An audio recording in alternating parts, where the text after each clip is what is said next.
How do you know so much about Jiska's last war?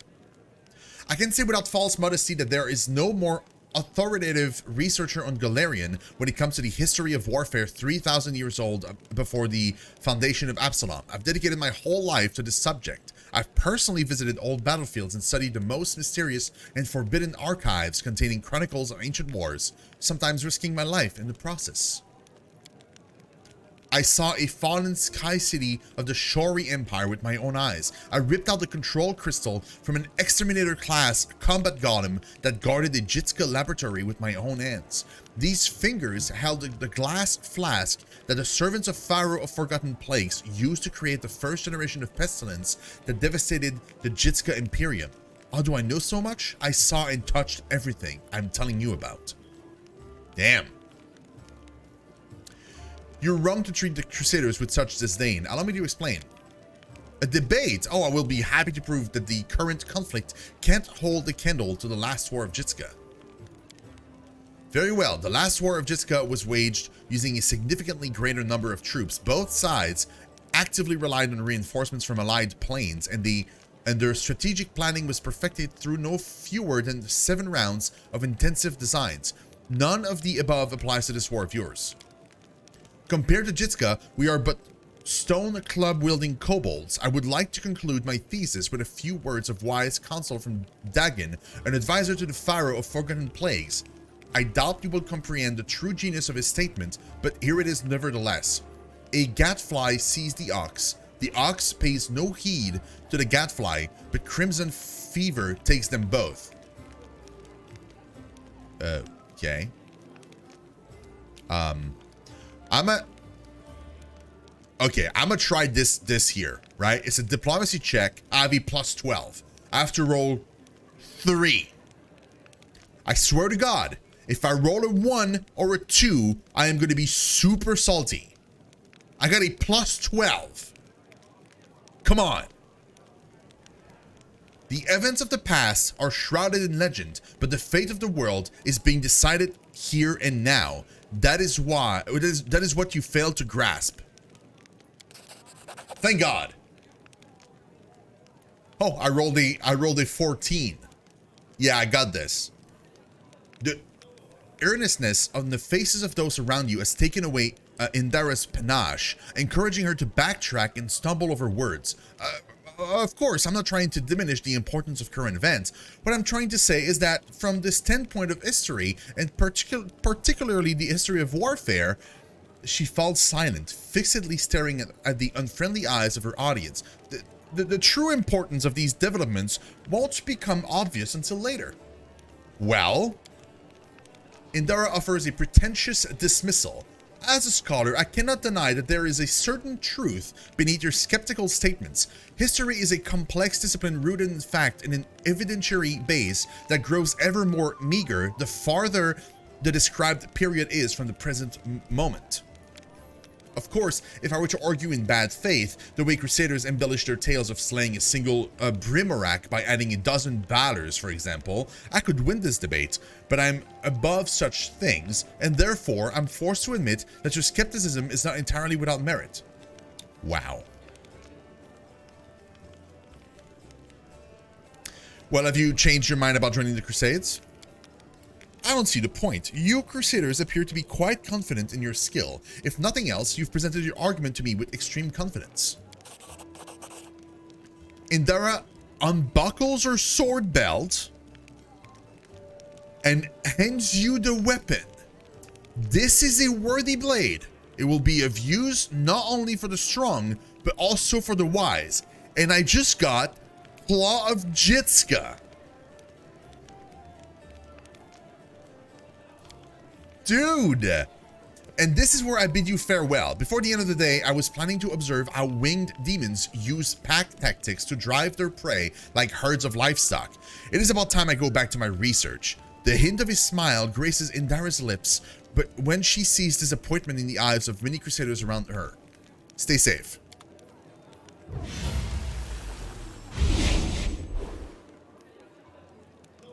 Yo.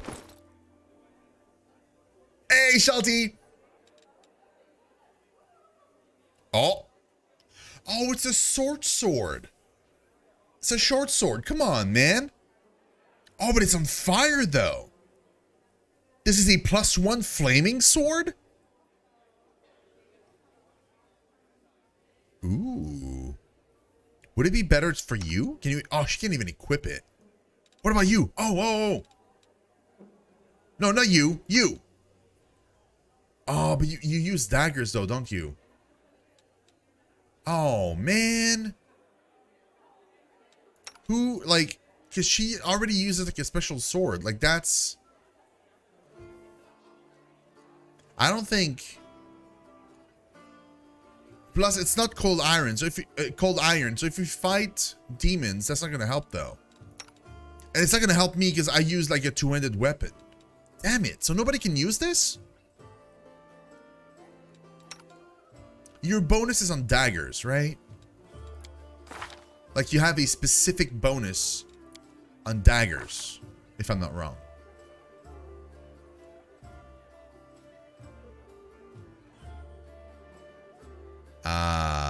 Yes.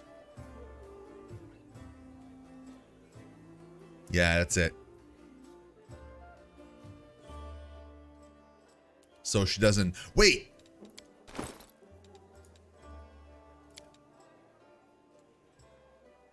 Finesse wielding. Does that mean that by default he gets the dax? I think that's what it means.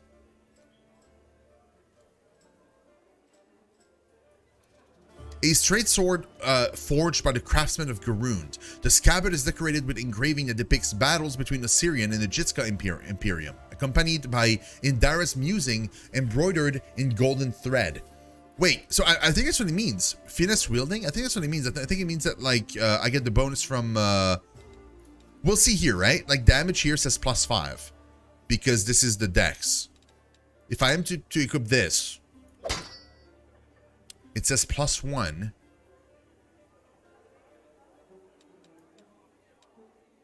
Yeah, this is a +5, does it? But +5 is only on the damage, though. I think this is still better. It's the same chance to hit, but the damage is so much stronger.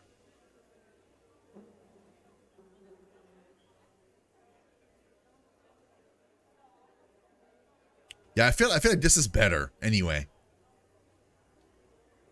Like 6 to 9, 1d4 +5, or 3 to 13, 1d6 +1 plus 1d6. So I could get lower damage on a hit than I would with a dagger, but it's chances are I'm gonna get higher than that, and also it's on fire. I mean, I could live with that for a moment, and then worst case scenario, at some point we can swap it out and just kind of figure it out with the other weapon. Like if somebody else joins our party that uses a like short swords, for example, we'll be able to use it. In worst case, we'll just sell it, whatever. That's cool though. Man, that was kind of nice. Okay, let's talk to Pink Eye. Oh, I can't talk to him? Oh, I can't talk to Pink Eye. Oh, but I wanted to.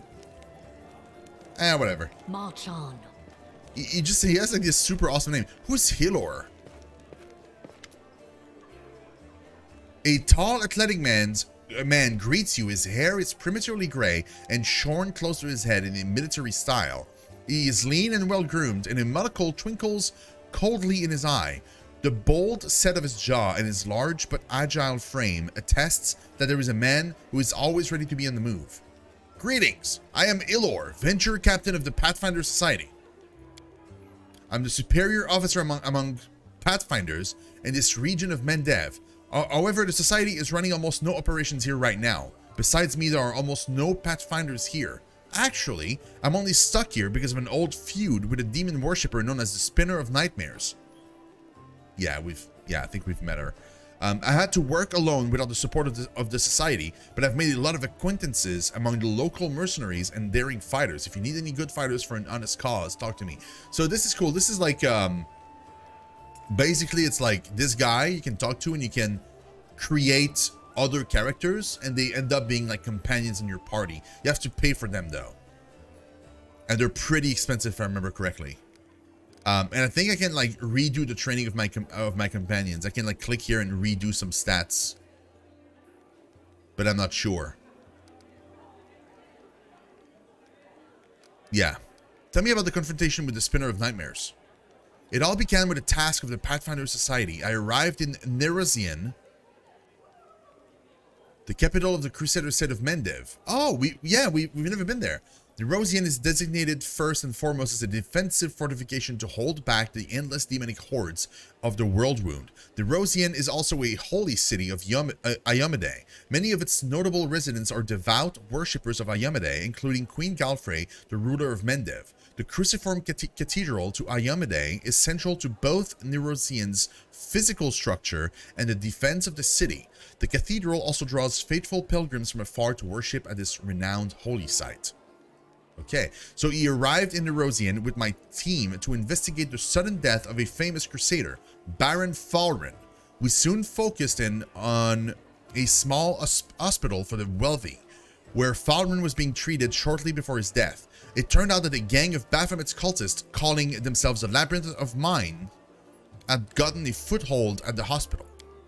They were obsessed with twisting the minds of their victims and targeted fragile people too weak to resist. The hospital was filled with perfect victims, isolated for weeks from the outside world, completely helpless. And when they returned, they were different, almost normal, but the moment they heard a certain phrase, something dark awoke in their mind, and they transformed into servants of Baphomet, ready to lie, betray, and even kill.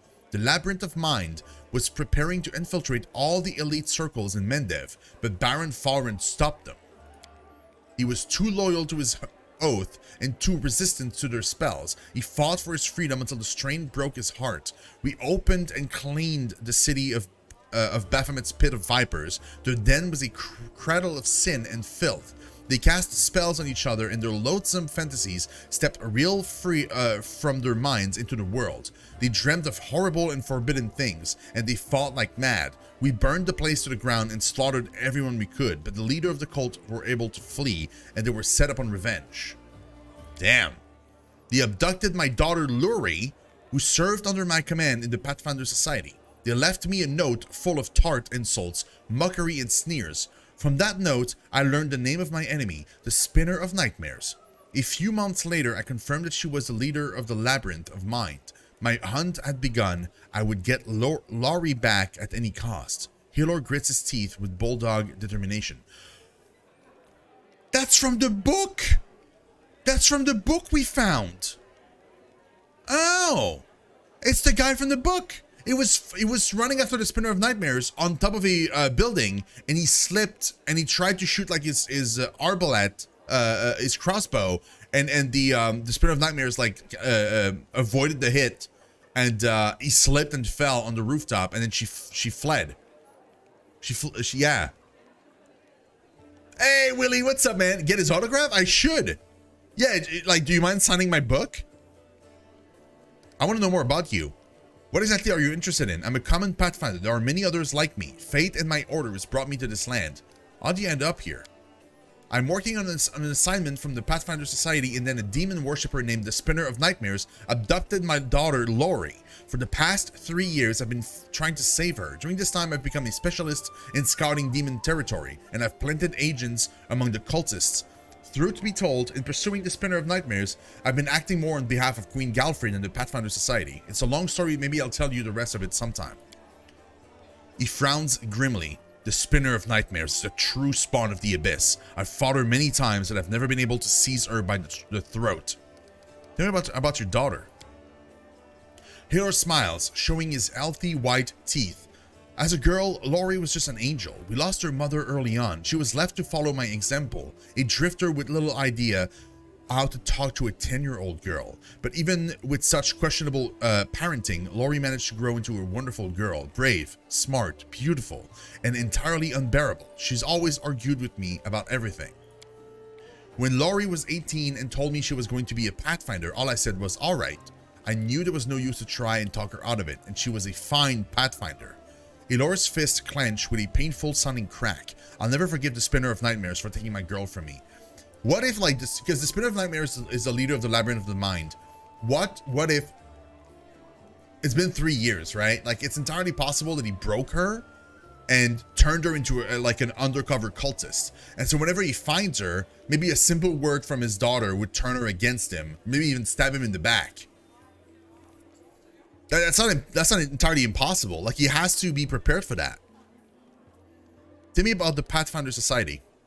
The Pathfinder Society is a global organization that unites opportunists and adventurers of all kinds. We explore the world and uncover its secrets, travel and sometimes face down threats. In time of trouble, the latter becomes our primary focus. We're driven by curiosity and the desire to make the world a better place. And of course, some seek profit for our hunger for glory. But in any case, it's hard work. They might send you anywhere on a mission. Weaklings have little place in this society. It's more for seasoned fighters. There are society lodges in many cities. The closest one is in Nerosian. They're each led by a venture captain, lads like me. The Grand Lodge is in Absalom, the center of the world. The Decimvirate sits there, the anonymous council of our leaders. Okay. I want to try the training thing. I will get a great mentor from Absalom for the few first times I'll train your fighters free of charge. For the first few times. Oh. Cool. Oh, thank you so much, Chris Vaughan. I love your face, man. Thank you so very much for stopping by. And yeah, hopefully I see you soon. Yeah. And oh yeah, tomorrow, guys, don't forget, tomorrow we're starting Tales of Arise. I'm super excited for that. And during the weekend, we'll be playing Tales of Arise and probably more Pathfinder Wrath of the Righteous. So it's probably going to be like a mix of both. In fact, next week is probably going to be that too. Maybe if we have the time, we'll jump into some Baldo. But I kind of want to focus on these two games first. Okay, so I did see some stuff that looked interesting for some of these characters. He's fine, I think. I think I got him correctly. Pretty sure I did. Yes. What I don't have, or I didn't do correctly, I think, is I might actually not turn her into a tank.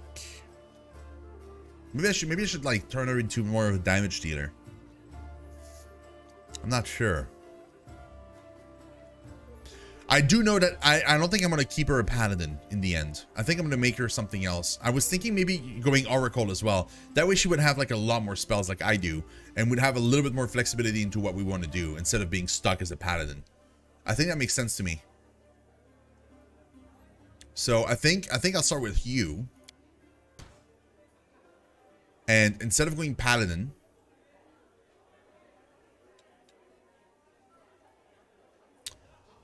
we're going to go Oracle. Like I did. Boom. The thing is, like, do I want to make her like a special Oracle? Or do I want to keep her as is? Maybe just like pure Oracle would make sense. That way that she, you know, she'd get like more stuff. Because like these all remove things. They add some of the stuff, but they remove a lot of stuff. If I just go Oracle, then it's more a little bit more balanced. So I could do that. So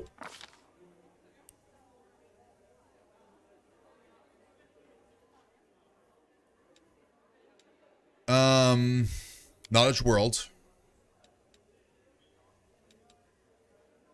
And yeah, mobility for sure. I need her to get to 3 mobility. In fact, everybody needs to get to 3.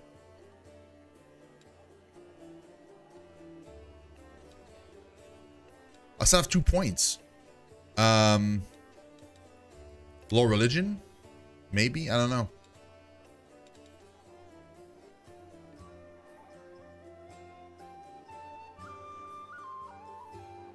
Today's fatigue when traveling on the world map. Yeah, we'll do that. Yeah.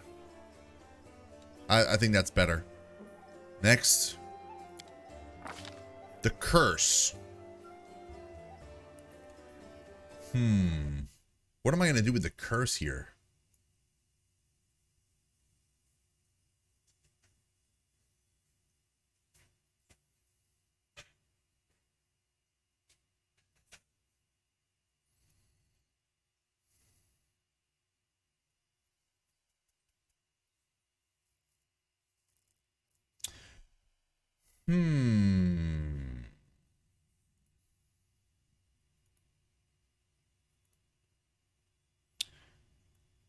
Hold on. I'm not sure. Do I want like blackened or... Sorry, do I want lame too? Should I go lame?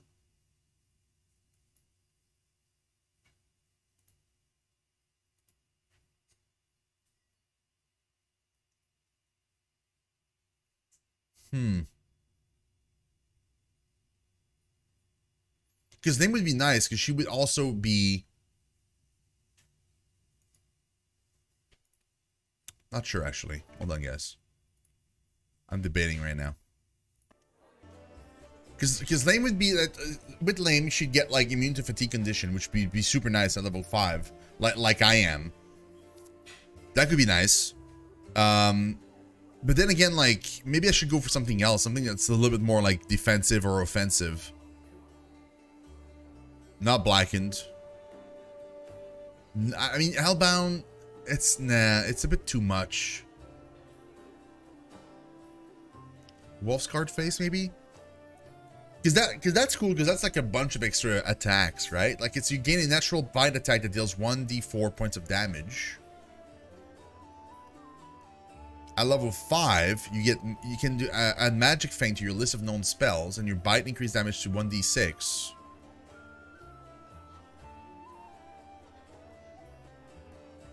So so basically the only thing you get is you get like an extra attack. There's no real negative here. I mean, there's like a lore play negative, but just like pure stats based, seems like it's just like an attack. You just get an extra attack that you can use. Maybe I should do that.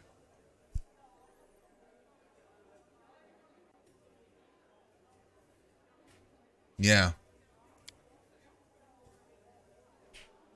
Yeah, we'll try that. Pretty sure here I'm gonna go battle as well. I found a thing, so like I want to make sure I'm following the thing. I think battle here is gonna be nice because it's gonna be the same thing as I am. So she'd get like I mean, enlarged person it's not gonna be super useful for her, but like bowl strength and all the other bonuses might be actually good.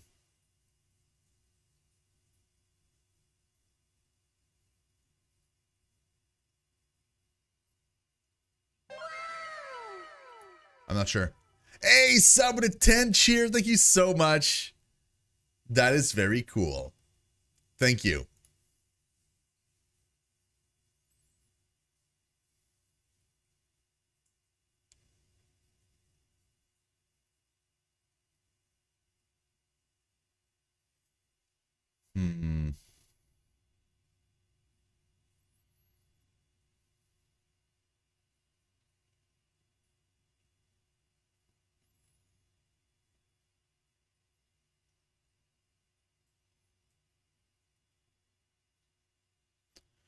Hold on, guys.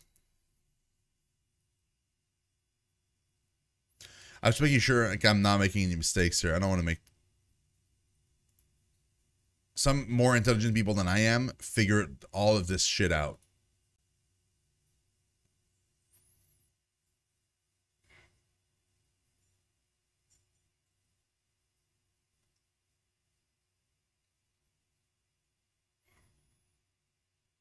Yeah.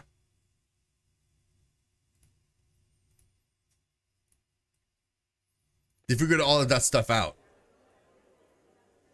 I could go life though. I could check out life, right? Because if I check out life, I don't have the battle thing going on. But I do get remove sickness, neutralize poison, restoration, breath of life.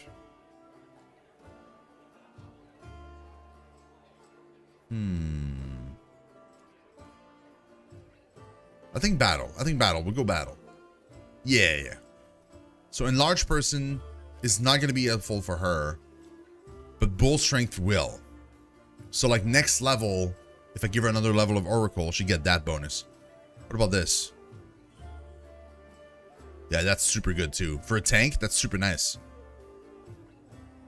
Yeah, we'll do that. Revelation, we're gonna go, I think, weapon mastery. That way we can give her like an extra bonus on like long swords. Cure spells, obviously. Very obviously. Long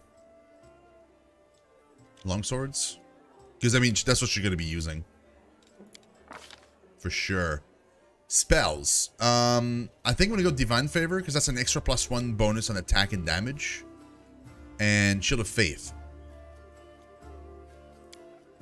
That's because that's more AC. Yeah. Cool.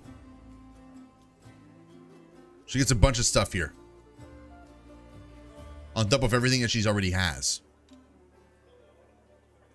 Yes. Yep. Cool.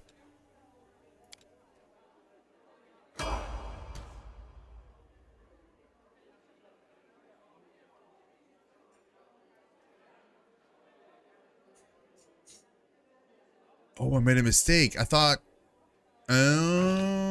she already had her level 2. She didn't. That was her level 2. I was retraining her from level 2. Oh, well, great. Then we'll get mobility and we'll get lore nature and lore religion. Was it? No. Knowledge world. There we go.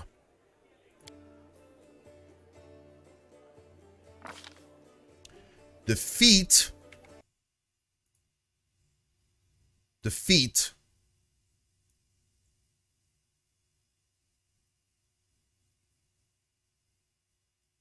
is going to be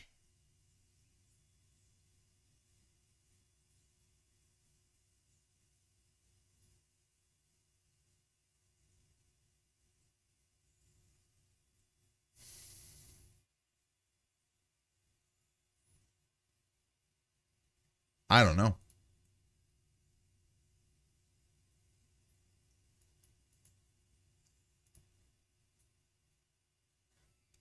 Hold on. What did he pick as a feat?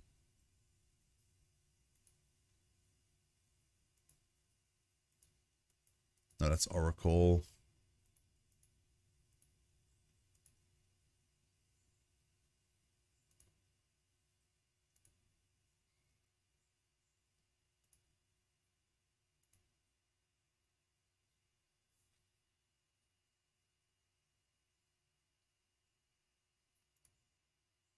I'm confused here.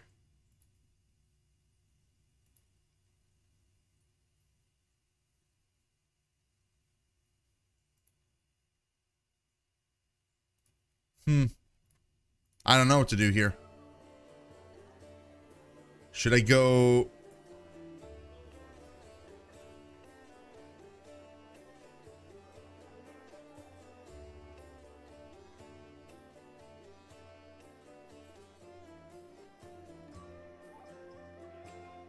Oh, I see. I see what he did. Okay, he picked improved unarmed strike, and the reason for that, it's not super helpful for me right now, but it's super helpful because he can then do crane style.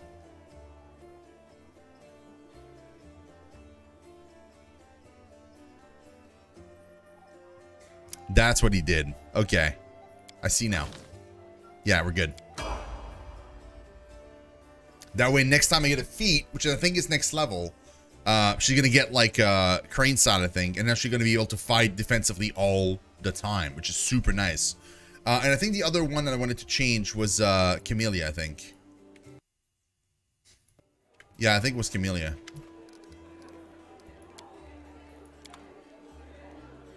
You. So yeah, you were going to be Spirit Hunter for sure. You are going to be Trickery and Lore Nature, maybe? I don't know. I guess.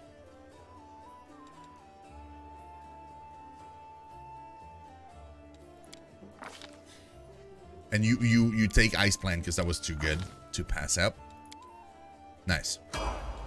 The third level, you're still going to be Spirit Hunter, but I think this is where we're going to change stuff up a little bit. Yeah, I think that's what we do. We're going to go fencing. Where is it?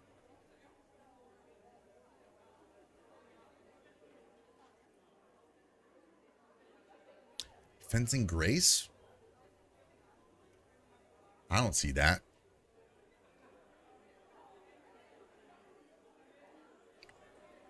Bro, it's not even there. Hold on. Search. Fencing.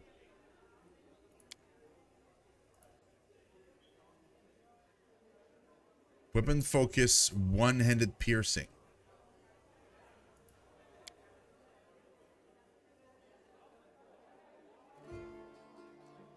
Oh. Okay, so I should not. Oh wait. Okay, can I weapon focus?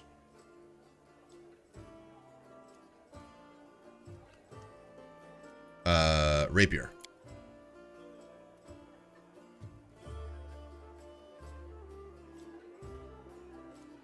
Right?